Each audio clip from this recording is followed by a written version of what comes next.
Selamat pagi Bapak Ibu Saudara sekalian. Selamat datang dalam acara Sarapan Sabda bersama saya Pak Saparman. Sarapan kita pada pagi hari ini dari kitab Kejadian 38. Itu ceritanya panjang, ayatnya panjang maksud saya, jadi tidak usah saya bacakan tapi saya ceritakan saja. Itu mengenai Yehuda dan Tamar. Jadi cerita ini seperti apa ya? Sebenarnya 37 diakhiri dengan Yusuf dibawa atau dibeli oleh Potifar. Kemudian 39 itu cerita mengenai Yusuf. Jadi ini sisipan cerita mengenai Yusuf. Itu Yehuda dan Tamar. Ceritanya begini. Yehuda punya 3 anak laki-laki. Yang pertama dikawinkan dengan Tamar. Tetapi katanya dalam cerita itu anak yang pertama ini jahat lalu dibunuh Tuhan. Nah, aturannya anak yang kedua dikawinkan dengan Tamar, namanya Onan ini. Lalu Onan menikah dengan Tamar. Tapi Onan tidak mau punya anak, karena anaknya nanti itu jadi anak kakaknya, aturannya seperti itu. Jadi dia pada waktu persetubuhan hubungan seks itu maninya dibuang, dimuntahkan sehingga tidak punya anak. Nah, itu ditulis di situ tidak berkenan kepada Allah. Lalu dia dibunuh Tuhan dan mati. Nah, berikutnya mestinya Yehuda mengawinkan Tamar dengan anaknya yang ketiga tapi masih kecil. Tamar diminta pergi ke ayahnya dulu, tinggal bersama ayahnya, nanti kalau besar dikawinkan.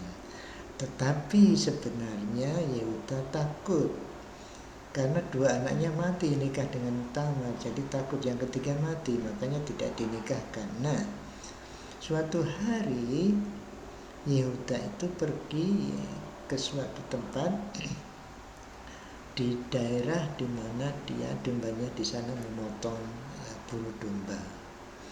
Nah, Tamar mendengar itu, kemudian dia itu jadi pelacur. Nah, Yehuda bertemu dengan Tamar, tapi tidak tahu kalau itu Tamar karena dia berpakaian seperti pelacur, sehingga perjanjianlah pertemuan. Lalu Tamar minta diberi apa kalau mau bersetubuh, katakanlah seperti itu. Ya, diberi anak domba, tapi nanti gitu. Lalu jaminannya apa? Lalu jaminannya adalah tongkatnya Yehuda, kemudian kalung, kemudian meterai, itu disimpan oleh Tamar.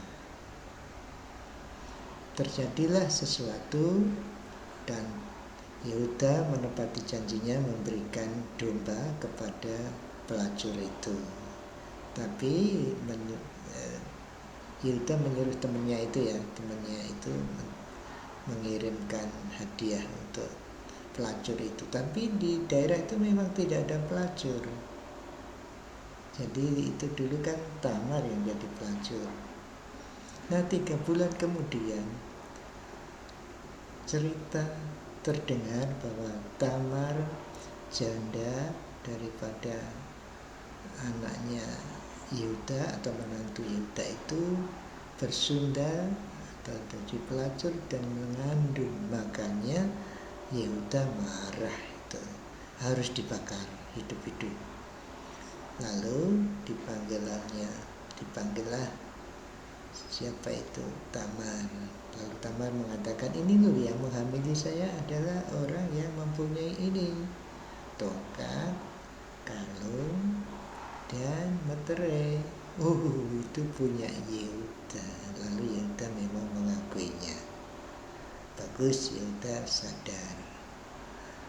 Dan anak yang dikandung itu ternyata kembar, tapi yang satu namanya Peres.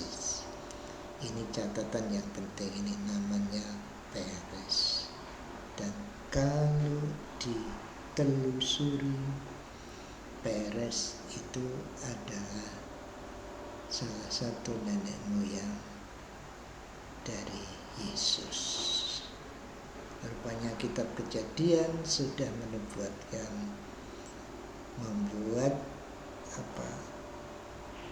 itu silsilah nubuatan kelahiran Mesias. Dan juga yang menarik sekali di sini adalah Tamar. Tamar itu di kitab Rut pasal 4 dipuji-puji. Jadi saudaraku, ini aneh mungkin kalau zaman sekarang, tapi usaha untuk menurunkan anak itu suatu kehormatan bagi wanita, dan usaha Tamar ini dipuji-puji. Tentu saja ini juga kesalahan Yehuda juga ya, tapi ini Tamar ini dipuji-puji. Sulit kita mengerti itu, tetapi ini usaha yang terhormat untuk wanita memiliki turunan. Kalau tidak punya, itu aib. Jadi itu dipuji-puji. Nah, Bapak Ibu Saudara sekalian, kita sulit mengerti itu, tetapi yang kita bisa mengerti bahwa Allah itu punya kasih karunia. Tuhan mengizinkan Tamar seperti itu. Bahkan Tuhan mengizinkan Tamar menjadi bagian dari satu silsilah suci, silsilah yang melahirkan juru selamat. Ini jelas-jelas semuanya karena kasih karunia. Kalau Tamar mendapat kasih karunia, sebetulnya Bapak Ibu Saudara dan saya sama. Kita ini tidak layak untuk bisa bersekutu dengan Allah Tuhan yang Maha Suci, pencipta langit dan bumi. Namun oleh karena kasih karunia-Nya, Tuhan melayakkan Bapak Ibu Saudara dan saya yang percaya kepada Tuhan Yesus sebagai Tuhan dan Juru Selamat. Itu yang namanya kasih karunia, yang tidak layak kita ini menerimanya, tapi diberikannya kepada kita.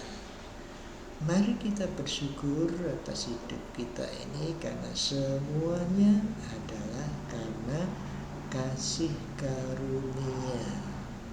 Keselamatan, kehidupan sehari-hari, semuanya kasih karunia. Mari kita ucapkan syukur dengan bibir kita, ucapan kita, dengan pikiran kita penuh syukur, dan terlebih-lebih supaya dapat dilihat orang lain menjadi saksi adalah tindakan ucapan syukur. Bisa berupa membagi sesuatu, bisa berupa menasihati seseorang yang punya masalah, atau menceritakan apa kehidupan saudara. Mari kita bersyukur. Tuhan, terima kasih atas peristiwa kehidupan kami yang semuanya karena kasih karunia. Amin. Selamat beraktivitas Bapak Ibu Saudara. Tuhan Yesus memberkati Bapak Ibu Saudara dan saya. Amin.